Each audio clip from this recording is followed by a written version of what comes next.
This episode of Brains on Games will take a look at Keepers, a guessing game with nature photos.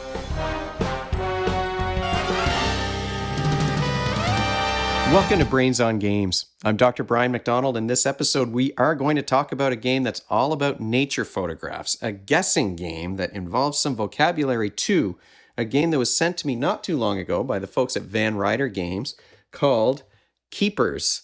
Now, Keepers is a game that you can play with between 3 and 8 players, so it's a little bit of a party game. You can play a game in 15 minutes to half an hour, and it works with kids age 8 and up. Let's take a deeper look at Keepers. Now, once I learned about the theme of this game, I thought it was kind of funny because Keepers is about finding a photo that you're going to want to keep.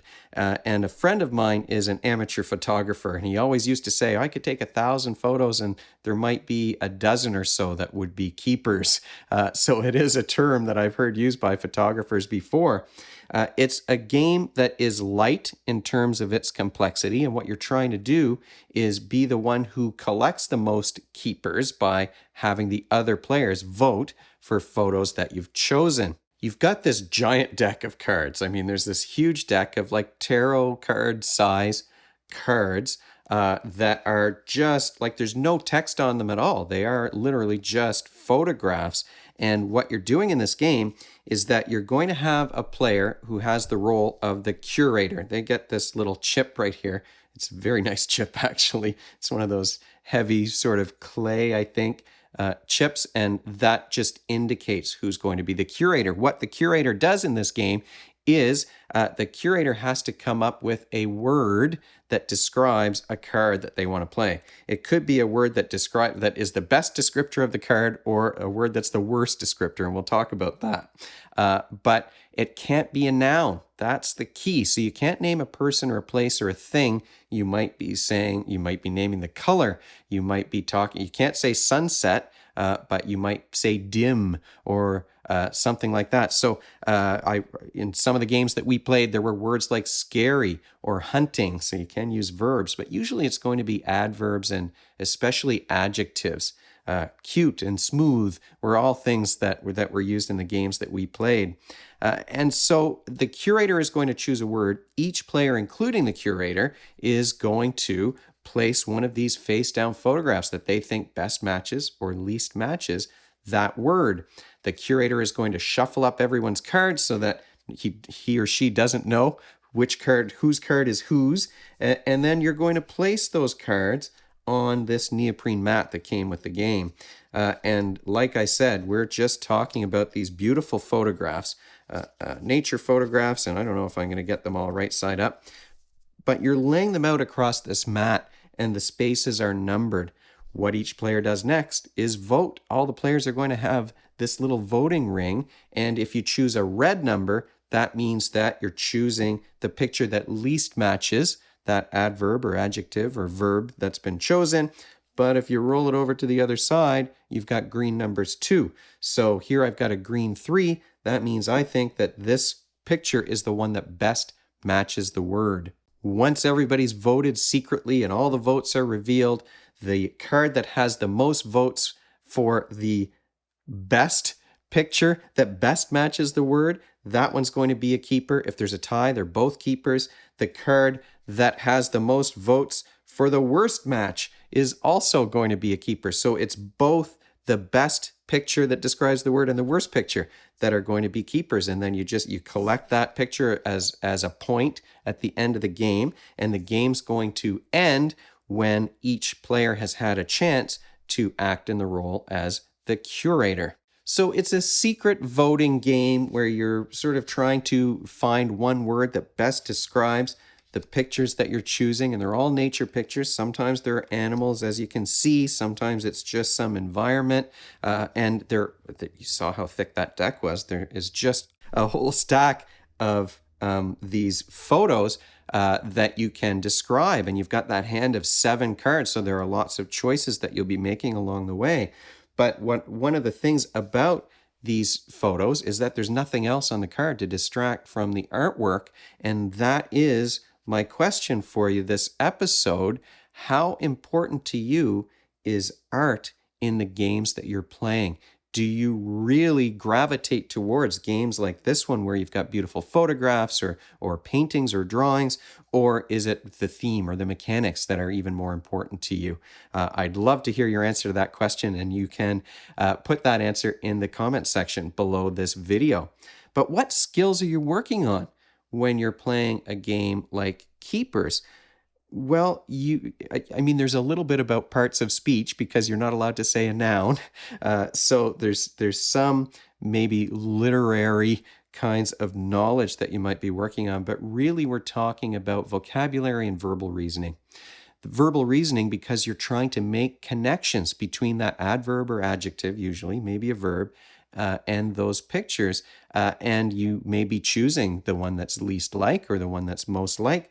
And so I think it's a good vocabulary builder because some of the younger kids, I mean, they're going to choose those words, but they might also be learning about some new words that maybe they hadn't thought about before that's going to be a good fit or a good description for some of these pictures. And they are describing words, adverbs and adjectives, which I think are good for kids to young budding writers maybe to think about. Plus, you've got these beautiful pictures. And one thing that I didn't mention is that in addition to the verbal part of the game, you are looking at these nature photographs.